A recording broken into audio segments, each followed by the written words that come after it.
Olá, paz do Senhor, espero que esteja tudo bem com você. Hoje vamos falar um pouco sobre Mateus capítulo 13. Neste capítulo, nós temos muitas parábolas, inclusive o próprio capítulo inicia, já nos primeiros versículos, diz que naquele mesmo dia Jesus saiu de casa e se assentou à beira-mar. E grandes multidões se reuniram em volta dele, de modo que entrou no barco e assentou, e toda a multidão estava em pé na praia. E aí o versículo 3 diz assim: E de muitas coisas lhes falou por parábolas, dizendo. Observe que a maior parte da mensagem de Jesus é por meio das parábolas. Parábolas são histórias ilustrativas para trazer uma verdade moral ou espiritual.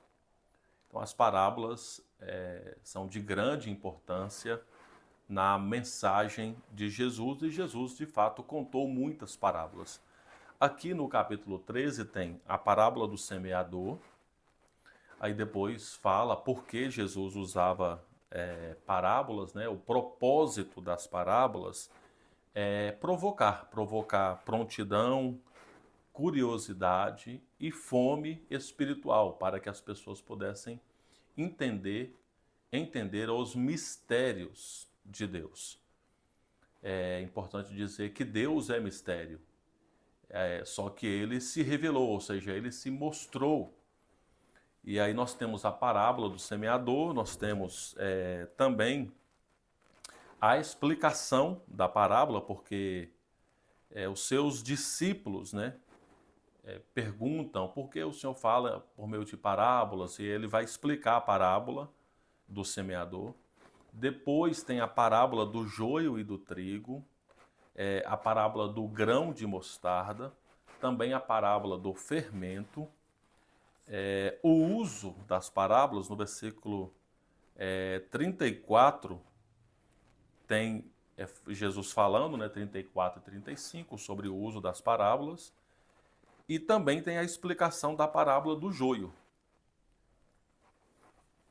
E segue contando mais parábolas. A parábola do tesouro escondido, a parábola da pérola, a parábola da rede.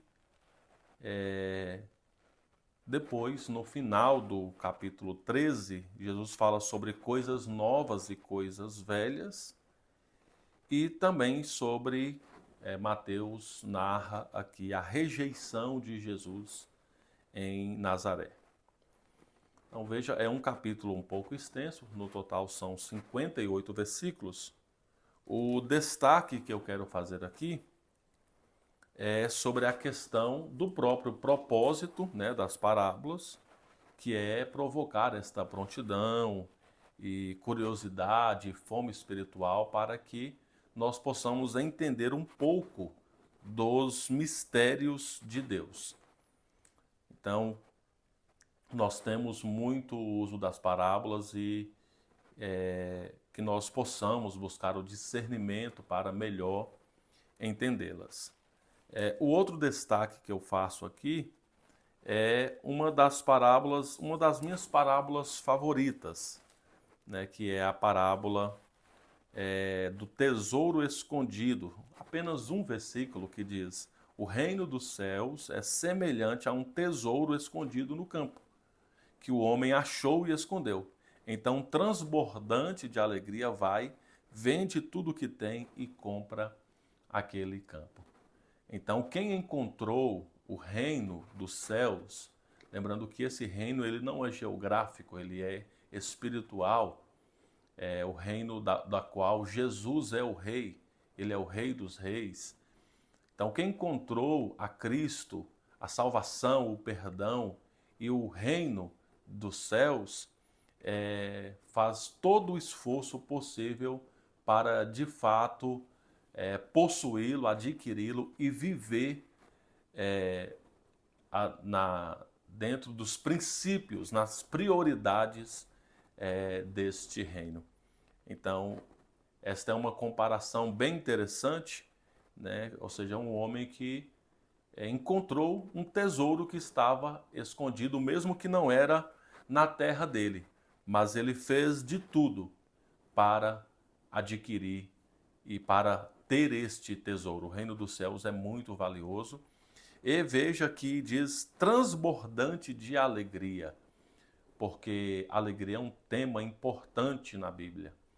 E a alegria não é só um momento, não é só uma situação, mas quem está no reino de Deus deve ser de fato uma pessoa alegre, contente, feliz, porque é parte do reino dos céus. Então, esses são os destaques que eu faço aqui. Vamos continuar lendo, orando, buscando a sabedoria de Deus e o discernimento para entender, ler, entender e praticar tudo aquilo que temos aprendido. Forte abraço, Deus abençoe, até a próxima.